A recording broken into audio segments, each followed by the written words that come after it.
Chapter 4. First, we are going to discuss about attitude. Attitude represents the cluster of belief, assessed feelings, and behavioral intentions towards a person, object, or event. Attitudes are positive or negative views of an attitude, object, a person, behavior, or event. People can be ambivalent towards a target, by which they can simultaneously possess a positive and a negative attitude towards. Implicit attitudes means that attitudes that people are not consciously aware of. Attitude can be explained through three classifications. First, cognitive, which is our thinking. Second, affective, which is our feeling. And third, behavioral components, which is the way we're behaving. In cognitive or thinking, it consists the person's perception, opinions, and beliefs. It's the thought processes with special emphasis on rationality and logic. Its evaluative belief is favorable and unfavorable impressions that a person holds towards an object or a person. Affective or feeling consists of emotional components. It is associated with feeling a certain way about a person, group, or situation. Behavioral components, or the way we are behaving, is the tendency of a person to act in a certain way towards something or someone. The way we are behaving could be described as warm, friendly, aggressive, hostile, or teasing. Next, we are going to talk about emotions. Emotions could be described as physiological, behavioral, and psychological episodes experienced toward an object, person, or event that create a state of readiness. Emotions can generate a global evaluation that something is good or bad, helpful or harmful, to be approached or to be avoided. They generate some level of energy or motivational force within us. Emotion produces alertness and motivation to act. They have a range of positive and negative emotions. We as humans could be feeling happy, enthusiastic, stimulated, stressful, unhappy, and bored. However, by feeling emotions, it could lead to stress, which is a counterproductive behavior. The diagram shows the types of emotion that humans could be feeling. Next, we are going to talk about cognitive dissonance. Cognitive dissonance means a psychological tension that occurs when people perceive an inconsistency between their beliefs, feelings, and behavior. It is whereby emotions and attitudes usually lead to behavior, but the opposite sometimes occurs. We can reduce cognitive dissonance by two ways: by changing our behavior or by changing our beliefs and feelings. Emotional dissonance is a conflict between a person's required and true emotion. For example, you want to be happy by doing that job, but at the end, the job make you not happy. And that is what we call a true feeling. So it may minimize in two ways, which is deep acting and surface acting. So these two is go to our mind and our feeling that relate with our emotion. Deep acting is about train yourself to actually feel the emotion you are supposed to express, while surface acting is basically just see the external side. Next, we will talk about job satisfaction. There are 4 parts that relate with job satisfaction. Firstly is work behavior. When you are dissatisfied, there are 4 ways, which is exit, force, be loyalty, or go on with neglect. Second is performance. Satisfied and performance only related under certain conditions. Job performance affects satisfaction only when rewarded. And thirdly is job satisfaction and customers. Job satisfaction affects mood, leading to positive behaviors towards the customers. And lastly is employee customers profit chain. This model proposes that job satisfaction has a positive effect to the customer service, which flows a shareholder financial returns. Organizational commitment defined in 3 parts: which is first is effective commitment that related with emotion. The situation when a person's feeling of loyalty to the place they works. Continuous commitment is when we fear to lose the opportunity. You choose to stay because fear to lose your job more than gaining a new role in our job. Lastly is normative commitment where related with family or culture. When the employers give a lot of training to us and we as employee feel guilty to leave the organization.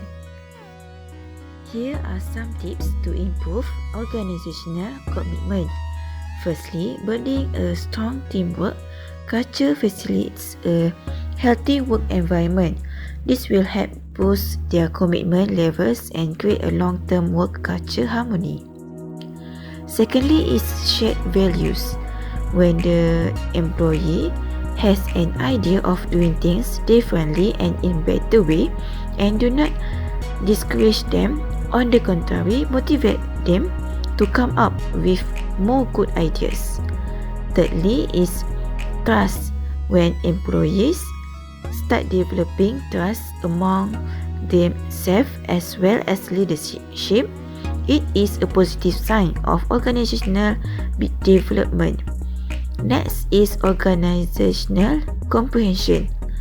The organizational need to let employees be participative in what is happening within the organization, as well as how they can contribute more to the development of organization. When an organization be transparent, there are greater chance that the employees feel valued. Lastly is employee involvement.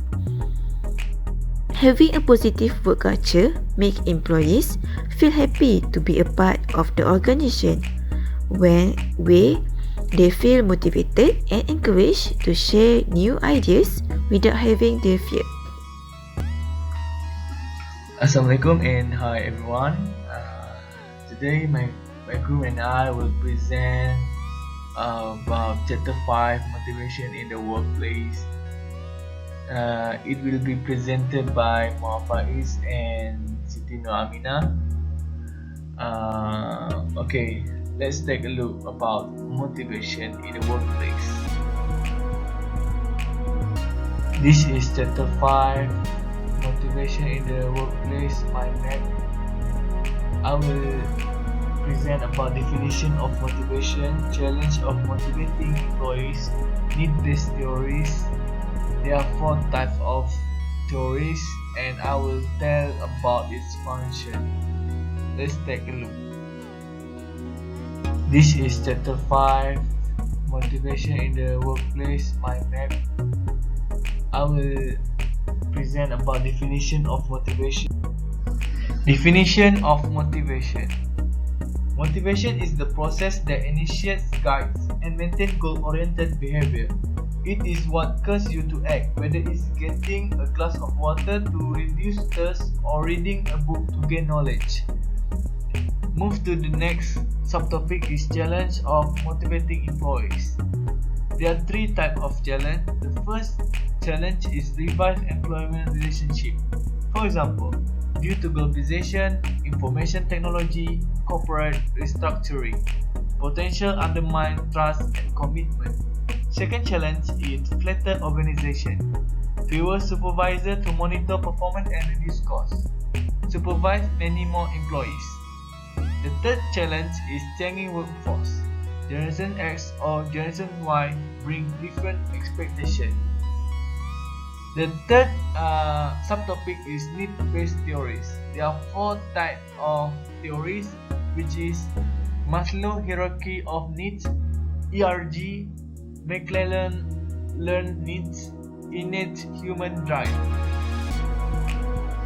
Definition of motivation. Motivation is the process that initiates, guides, and maintains goal-oriented behavior. It is what causes you to act, whether it's getting a glass of water to reduce thirst or reading a book to gain knowledge. Move to the next subtopic is challenge of motivating employees. There are three types of challenge. The first challenge is revive employment relationship. For example, due to globalization, information technology, corporate restructuring, potential undermine trust and commitment. Second challenge is flatter organization. Fewer supervisors to monitor performance and reduce costs. Supervise many more employees. The third challenge is changing workforce. Generation X or Generation Y bring different expectations.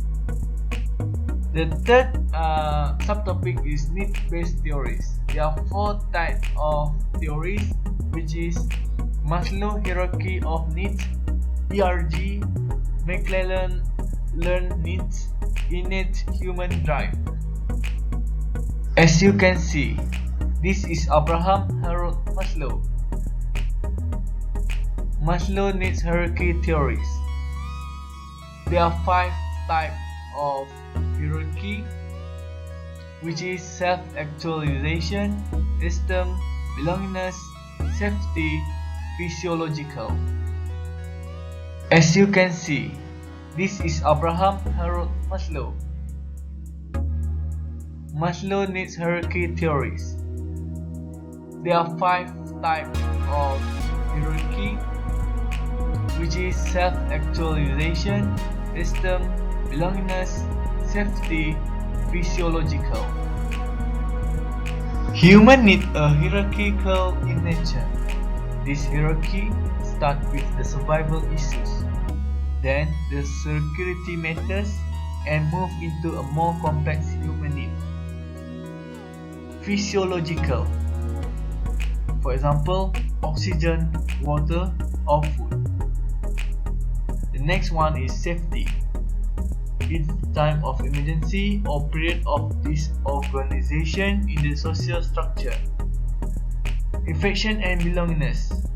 For instance, love, affection, and sense of belonging. Esteem, self-respect, and respect from others. Self-confident, satisfied, and valuable. The top hierarchy is self-actualization. A person needs to be and do. Human need a hierarchical in nature. This hierarchy starts with the survival issues, then the security matters, and move into a more complex human need. Physiological. For example, oxygen, water. This is Clayton Pope Alpha, the American psychologist who further developed Maslow's hierarchy of needs by categorizing the hierarchy into his ERG theory, which is existence, relatedness, and growth. A needs hierarchy theory consisting of three instincts in need: existence, relatedness, and growth. Growth, desire for continued personal growth and development. Relatedness, interpersonal relationship. Existence, physiological and material well-being. The most comprehensive alternative model to Maslow's theory, how people regress down the hierarchy when they fail to fulfill higher needs. An already satisfied need can be activated when a higher need cannot be satisfied. A person who is frustrated in his or her attempt to satisfy true needs, relatedness, need can gain surface as key motivators. This is Clayton Pope Alpha, the American psychologist who further developed Maslow's hierarchy of needs by categorizing the hierarchy into. This is explanation of ERG theory of motivation.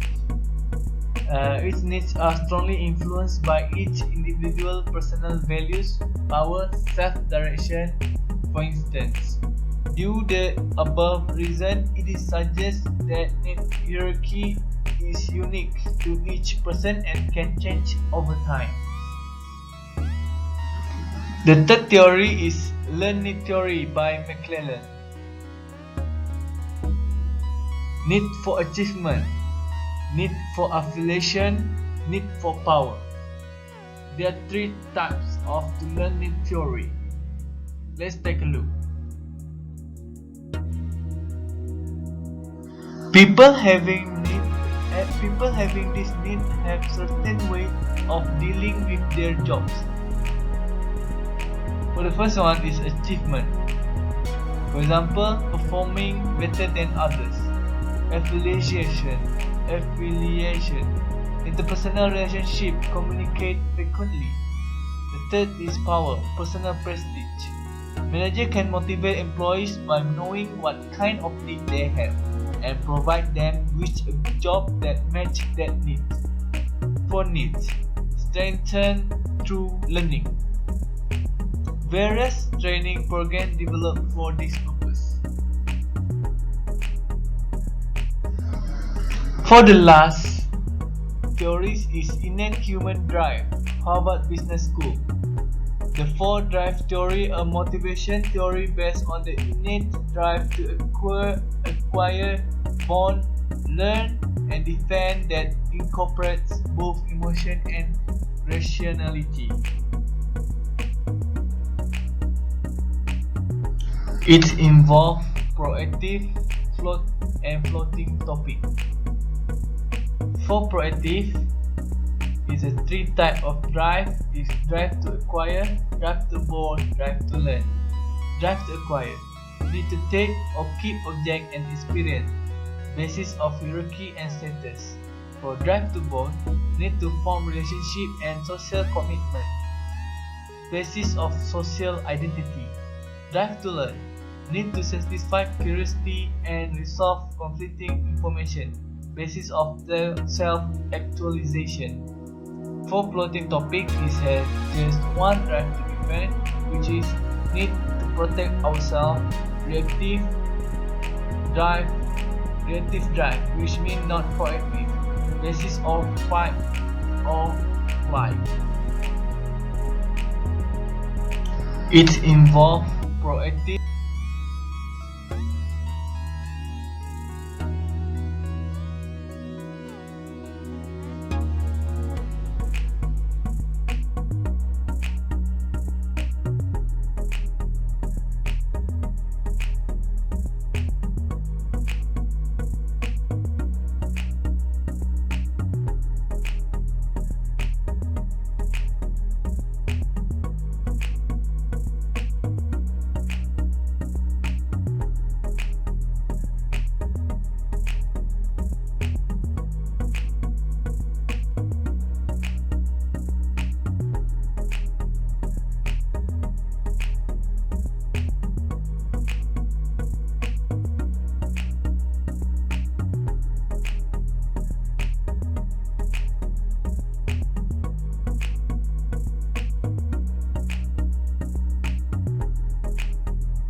Moving on to practical implications of needs or drive theories. First, for drive theory that provides a balanced opportunity for employees to fulfill all 4 drives at the same time. Employees may continually seek fulfillment of drives and avoid having too much or too little opportunity, in which too little same with long-term problems and too much equals to resistance to change. Next, Maslow theory allows employees to self-actualize to gain the power of positive experiences through their progression in work, and thirdly, offer employees a choice of rewards that may spirit them up to do work persistently. Besides that, process theories of motivation is about work motivation, focus on how workers make choices among alternative behaviors and level of efforts. The behaviors that that people believe will lead to desired outcomes. Expectancy theory of motivation consists of work, performance, and outcomes. The way to achieve better outcomes is to increase the effort and performance expectancy. For example, train employees, provide role clarification, and introduce more valued rewards. Valence is anticipate satisfaction or dissatisfaction that an individual feels toward an outcome. The way to increase outcome valence is by ensuring that rewards are valued and giving rewards to individuals. Practice and reality of expectancy theory have strength and limitation. The strength is a good theory to predict work and student effort and motivation, plus it predicts employee motivation in different cultures, while the limitation is it ignores the central role of emotion in employee effort and behavior. Moreover, distributive justice is the perceived fairness in outcomes we receive relative to our contributions and the outcomes and contributions of others. Procedural justice is the fairness of the procedures used to decide the distribution of resources. For equity theory, it is applicable when first, everyone in the group should receive the same outcome. Second, those with greatest need should receive more outcomes than others with less need. And lastly, people should be paid in proportion to their contribution. There are three elements of equity theory, which are outcomes ratio, comparison other, and equity evaluation. Equity sensitivity consists of benevolence, in which tolerant of being under reward. Second, equity sensitive when ration need to be equal to the comparison other. And third, entitles that prefer receiving proportionately more than others. Furthermore, procedural justice includes structural rules that represent policies and practices, such as voice and knowledgeable, while social rules like respect and accountability. There are multiple meanings of money in the workplace, such as symbol of success, source of reduced anxiety, and cross-cultural differences. Type of rewards at workplace can be divided into two: membership seniority-based rewards and job status-based rewards. Membership-based rewards is used to fix wages or increase seniority. The advantages are to attract job applicants because it guaranteed wages that able to reduce turnover. However, the disadvantages are it doesn't motivate job performance and discourage pure performance from leaving. Job status-based rewards includes job evaluation and status perks that give benefits such as maintain pay equity and motivate competition for promotions. The disadvantages are employees exaggerate duties and inconsistent with workplace flexibility. Next, competency-based rewards is pay that increase with the competency acquired and demonstrated. Skill-based pay is pay increase with skill modules learned. The advantages are it is more flexible workforce, better quality and consistent with employability. And the disadvantages are potentially subjective and higher training costs. There are three things under performance-based rewards, which are first, organizational reward like profit sharing and stock options. Second, team rewards like bonuses and gain sharing, and lastly, individual rewards like commissions. Last part for this topic is evaluating organizational rewards. The positive effects can create an ownership culture and adjust pay with firm's prosperity. The concerns with performance pay are weak connection between individual effort and rewards. Besides, reward amounts affected by external forces. In Chapter 6, we learn about work-related stress and stress management.